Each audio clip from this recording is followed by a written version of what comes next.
कहानी की शुरुआत फीमेल लीड रिम से होती है, जो भागती हुई हॉस्पिटल पहुंचती है जहां उसके डैड एडमिट थे। उसके डैड उसे अपने करीब करके उसके कान में कुछ कहते हैं और उसी के साथ उनकी मौत हो जाती है। यहाँ रिम को एक फ्लैशबैक आता है जिसमें उसके डैड ने उसकी स्टेप मॉम सोरा से शादी कर ली थी, जिसकी 2 बेटियां थी, इसलिए रिम को उनके साथ सोरा के घर जाकर रहना पड़ा था। प्रेजेंट में रिम अपने डैड के रूम में जाकर वो चीज ढूंढने लगती है जो उसके डैड ने उसके कान में बताई थी। उसे दराज में एक पेज मिलता है जो इंटरव्यू लेटर था। पेज के पीछे उसके डैड ने लिखा था, तुम अकेली कुछ नहीं कर सकती, इसलिए इस जगह जाकर अपने लिए एक प्रिंस चार्मिंग ढूंढ लेना और जो सिंड्रेला जैसी लाइफ तुम चाहती हो वैसी उसके साथ बिताना। ये देखकर रिम को गुस्सा आता है कि उसके डैड ने उसके लिए सिर्फ यही छोड़ा है। अगले सीन में कहानी का मेन लीड मैन दिखाया जाता है, जिसका सेक्रेटरी आकर उसे बताता है इस बार हमें प्रॉफिट होने की बजाय 200% नुकसान हुआ, जिस पर मिन कहता है ये तो अच्छी बात है। सेक्रेटरी उसकी बात सुनकर हैरान होता है तो मिन कहता है मैं पैसे के पीछे नहीं भागता, क्योंकि मैं अपनी खुशी के पीछे भागता हूँ, इसलिए मुझे नुकसान से कोई फर्क नहीं पड़ता। रिम की दोस्त सोयन उसे कॉल करके अपनी दोस्त की शादी का बताती है, जिसे रिच लाइफ पार्टनर मिल गया था। रिम भी सोयन के साथ उसकी शादी पे जाती है जहाँ मिन भी आया हुआ था। शादी में ब्राइड अपने डैड के साथ स्टेज पर एंट्री देती है, जो देखकर रिम दुखी हो जाती है। वो सोयन से पूछती है क्या ब्राइड का अपने डैड के साथ आना जरूरी है, तो सोयन कहती है ये पुरानी रस्में हैं जो हमें मानना पड़ती हैं, जिस पर रिम सोचती है मेरे तो डैड ही नहीं तो मैं ब्राइड बनकर किसका बाजू पकड़कर स्टेज पर जाऊंगी। शादी खत्म होने के बाद मिन जाने से पहले टेबल पर एक कपड़ा रखता है जो उड़कर रिम के ऊपर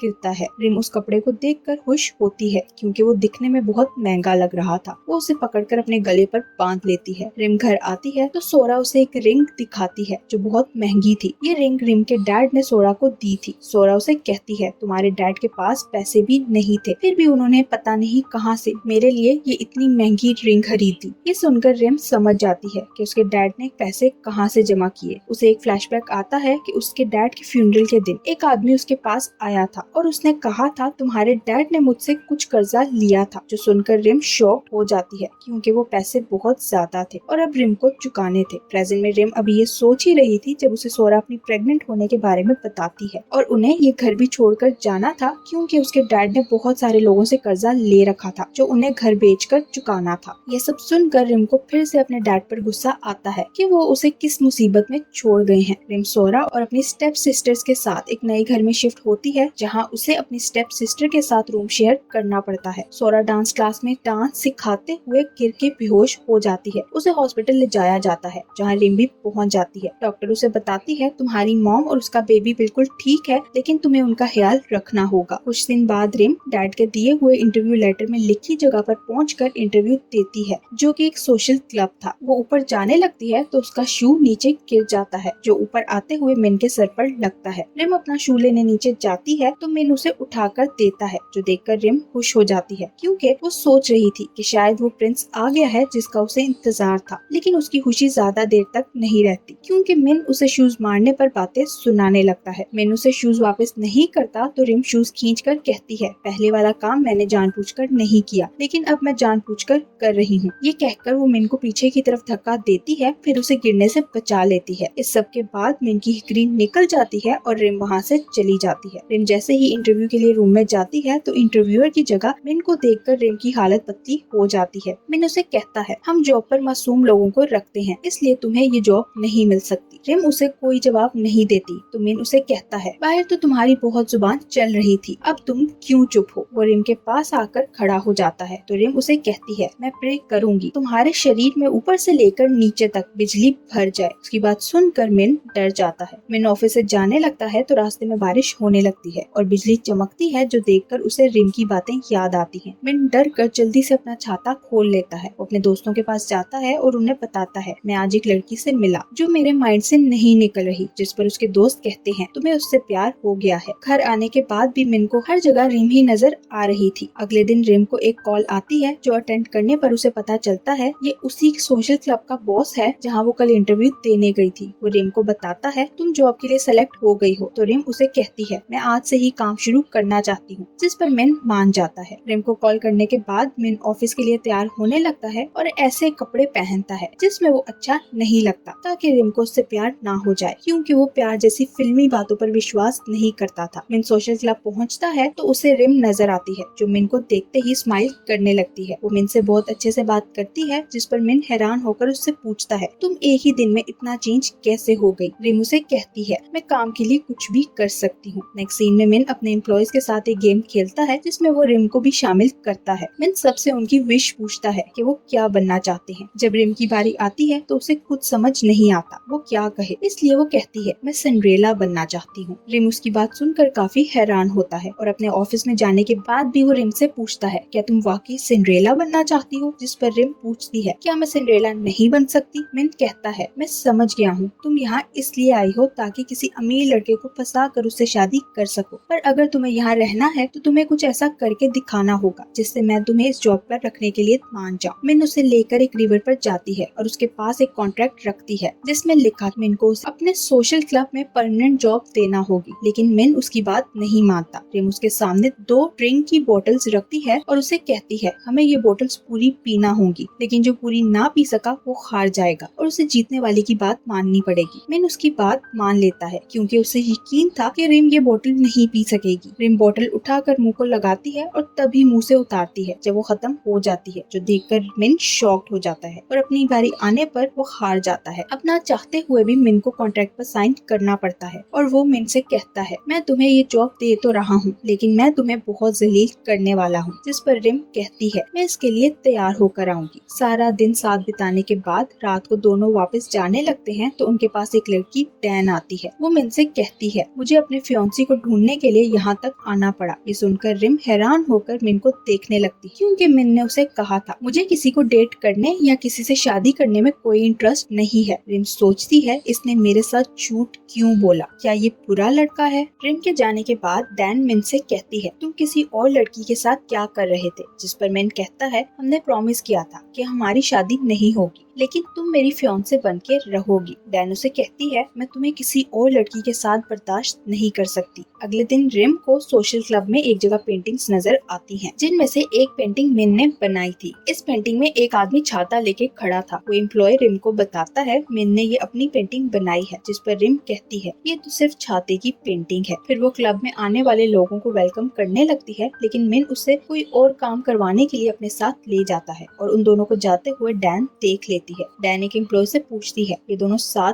क्यों हैं? तो वो बताता है, मिन उसे सजा देना चाहता है क्योंकि वो एक सिंड्रेला बनना चाहती है। मिन रिम को लॉन्ड्री रूम में लेकर जाता है तो डैन उसके पास आ जाती है और उससे कहती है, अगर तुम सिंड्रेला जैसा बनना चाहती हो तो तुम्हें ऐसी जगह जाना होगा जहाँ अमीर लोग आते हैं। वो रिम को उस जगह का नाम भी बता देती है क्योंकि वो रिम को मिन से दूर करना चाहती थी। रिम लॉन्ड्री करने के बाद धोए हुए कपड़े सुखाने के लिए तार पर डालने लगती है और साथ ही अपने कानों में एयरबड्स लगा लेती है। कुछ देर बाद वहाँ मिन आ जाता है, लेकिन रिम को उसके आने का पता नहीं चलता, जिस वजह से दोनों इम्बैलेंस हुए एक दूसरे के ऊपर गिर जाते हैं। मिन वापस जाने लगता है और तभी उसके सामने डैन आ जाती है, जिसे देखकर मिन डर जाता है क्योंकि उसे पता था डैन उससे बहुत सारे सवाल पूछने वाली है। डैन उससे पूछती है, क्या तुम रिम को लाइक करते हो? तो मिन मना करता है, जिस पर डैन कहती है, तुम्हें साबित करना होगा, तुम उसे लाइक नहीं करते। वो कहती है, रिम को जॉब से निकाल दो या उसके लिए कोई ऐसा लड़का ढूंढो जैसे लड़के से वो शादी करना चाहती है, पर मिन उसकी बात मानने से मना कर देता है। रिम डैन की बताई हुई जगह पर जाने का सोचती है, लेकिन उसके लिए उसे $1000 की जरूरत थी। रिम अपनी सौतेली बहन के पास उसकी फ्लावर शॉप में जाती है और उससे पैसे मांगती है, लेकिन वो पैसे देने से मना कर देती है। अब रिम अपनी दूसरी सौतेली बहन सूजिन के पास जाती है, लेकिन इससे पहले वो उससे कुछ कहती उसे कॉल आ जाती है, इसलिए वो रिम की बात सुने बगैर वहाँ से चली जाती है। तभी सूजिन का कुलीग रिम से कहता है, मैं जानता हूँ तुम्हें पैसों की जरूरत है। वो उसे कहता है, मैं तुम्हें पैसे दे सकता हूँ, लेकिन उसके बदले तुम सूजिन की रिंग का साइज मुझे लाकर दोगी, क्योंकि मैं उसे डायमंड रिंग देकर सरप्राइज करना चाहता हूँ। रिम उसका काम कर देती है और उसे पैसे भी मिल जाते हैं। पैसे लेकर रिम उस जगह पर जाती है। वहाँ उसके पास एक लड़की आती है जो उसे ग्रीटिंग करती है, तो रिम उसे अपनी विश बताती है कि मैं एक अमीर लड़के से शादी करके सिंड्रेला जैसी लाइफ बिताना चाहती हूँ। रिम पूछती है, क्या मेरी ये विश पूरी हो सकती है? तो वो लड़की हाँ कहती है। अगले दिन रिम सोशल क्लब में जाती है और तभी वहाँ मिन भी पहुँच जाता है। वो रिम से कहता है, तुम शादी करना चाहती हो, लेकिन तुम्हें कोई लड़का लाइक नहीं करेगा। जिस पर रिम उसके क्लोज आकर कहती है, तुम ये कैसे कह सकते हो? रिम जैसे मिन के क्लोज आती है, उसके दिल में रिम के लिए प्यार की फीलिंग्स आने लगती हैं, जिस पर वो नर्वस हो जाता है। वो रिम को खुद से दूर करते हुए कहता है, तुम्हें मेरे इतने क्लोज नहीं आना चाहिए क्योंकि तुम्हारे बालों से स्मेल आ रही है। रिम सोशल क्लब के अंदर जाती है तो उसे याद आता है कल वो डैन की बताई हुई जिस जगह जगह पर गई थी वहाँ मिलने वाली लड़की ने उसे कहा था तुम्हें एक पेज पर लिख कर बताना होगा तुम्हें कैसा लड़का चाहिए। तभी सोशल क्लब में एक लड़का होंग आता है तो रिम का पेपर उड़कर होंग के ऊपर जाता है और रिम भी पेपर के पीछे होंग के पास आ जाती है। रिम ऊपर को देखती है तो उसे पता चलता है ये लड़का बहुत लंबा है। उसे याद आता है उसने पेपर पर पहली विश यही लिखी थी। दोनों एक दूसरे को देखकर स्माइल करने लगते हैं और तभी मिन भी उन दोनों को देख लेता है। मिन उनके पास जाता है और रिम से कहता है तुम किसी न्यू कस्टमर को डील नहीं करोगी। जिस पर होंग कहता है मैं इसी लड़की की मदद से क्लब देखना चाहता हूँ। उसकी बात सुनकर मिन पूरी तरह जेलस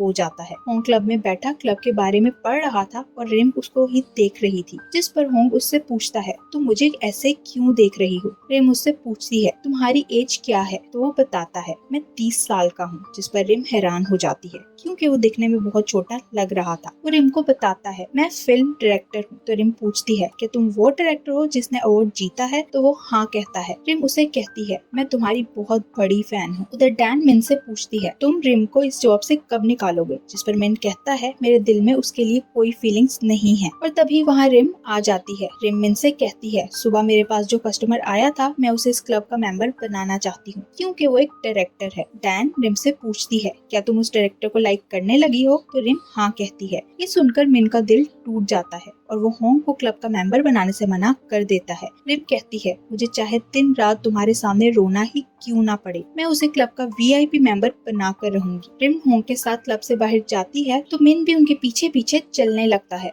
रिम उससे पूछती है तुम हमारा पीछा क्यों कर रहे हो। इसी बीच वो मिन के काफी क्लोज आ जाती है। मिन उसे खुद से दूर करते हुए धक्का देता है और कहता है मैंने पहले भी कहा था तुम्हारे पास से स्मेल आ रही है। धक्का लगने के कारण रिम गिरने लगती है लेकिन होंग उसे पकड़ लेता है और उसके फेस से उसके बाल पीछे करने लगता है जो देखकर मिन जेलस हो जाता है। लेकिन रिम होंग से इम्प्रेस हो जाती है। मिन ने रिम के कहने पर होंग को क्लब का मेंबर बना दिया था इसलिए क्लब में पार्टी थी। जब भी कोई नया मेंबर क्लब में शामिल किया जाता है तो उसके लिए पार्टी रखी जाती है। पार्टी के लिए मिन रिम से तैयारियां करने को कहता है क्योंकि वो इस क्लब की मैनेजर थी। रिम घर जाती है तो उसे उसी डॉक्टर की कॉल आती है जिसने उसे $1000 दिए थे। वो रिम से कहता है सूजी ने मुझे रिजेक्ट कर दिया है इसलिए अब तुम्हें मेरी मदद करना होगी और अगर तुमने मेरी मदद नहीं की तो तुम्हें पैसे वापस करने होंगे। ये सुनकर रिम उसकी मदद के लिए तैयार हो जाती है। वो रिम से पूछता है सूजिन को सबसे ज्यादा क्या पसंद है। तो रिम बताती है उसे सबसे ज्यादा अपनी मॉम से प्यार है इसलिए तुम्हें भी उसकी मॉम का दिल जीतना होगा। रात को रिम पार्टी में जाती है तो मिन उसे देखता ही रह जाता है क्योंकि वो बहुत सुंदर लग रही थी। मिन उसे देखकर स्माइल करने लगता है तो रिम भी स्माइल करने लगती है लेकिन रिम उसे नहीं बल्कि उसके पीछे खड़े होंग को देखकर स्माइल कर रही थी। मिन पीछे मुड़कर देखता है तो होंग को देखकर उसका मुंह बन जाता है क्योंकि अब वो हर तरह रिम को इम्प्रेस करने की कोशिश कर रहा था। पार्टी में डैन की एक दोस्त भी आई हुई थी जो होंग को देखकर उसे पहचान लेती है और काफी अच्छे से उससे बात करती है। वो होंग के साथ रिम को देखकर पूछती है कि आप दोनों के बीच कुछ चल रहा है। तो होंग मना कर देता है। डैन की दोस्त रिम से पूछती है तुम होंग के साथ किसी और मकसद के लिए तो नहीं हो। अगर तुम्हें पैसों की जरूरत है तो मेरे घर पर मेड की जरूरत है तुम वहाँ काम कर सकती हो। लेकिन रिम मना कर देती है। फिर वो रिम को अपने लिए ड्रिंक लाने का कहती है तो रिम चली जाती है लेकिन उसे बहुत गुस्सा आ रहा था। रिम उसके लिए ड्रिंक लेकर जाती है लेकिन उसे ये फ्लेवर पसंद नहीं था इसलिए वो गुस्से में ड्रिंक के ग्लास को हाथ मारती है जिस कारण रिम नीचे गिर जाती है। गिरते हुए रिम डैन की दोस्त का हाथ भी पकड़ लेती है और वो भी उसके साथ नीचे जा गिरती है। वो रिम को बातें सुनाती है तो होंग जल्दी अपना हाथ आगे कर उसे उठाने के लिए उसकी मदद करता है और उसे कहता है रिम ने ये जानबूझकर नहीं किया इसलिए वो तुमसे माफी मांग लेगी। ये सुनकर रिम का दिल टूट जाता है क्योंकि वो तो होंग को अपना प्रिंस चार्मिंग समझ रही थी। होंग अपना हाथ रिम के आगे करता है लेकिन तभी मिन आकर उसका हाथ पीछे करता रिम के पास बैठ जाता है। वो रिम से कहता है मुझे वो फ्लेवर पसंद है जो तुमने डैन की दोस्त को दिया था। डैन भी वहीं खड़ी थी जो ये सुनकर समझ जाती है मिन अपना लव कन्फेस कर रहा है। मिन जैसे ही रिम का हाथ पकड़कर उसे खड़ा करता है तो डैन गुस्से में उसे थप्पड़ मारती है जिस पर पार्टी में मौजूद सब लोग शॉक्ड हो जाते हैं और इसी के साथ ही पार्ट भी यही एंड हो जाता है। अब आगे क्या होगा जानने के लिए मिलते हैं नेक्स्ट पार्ट में। Thank you for watching.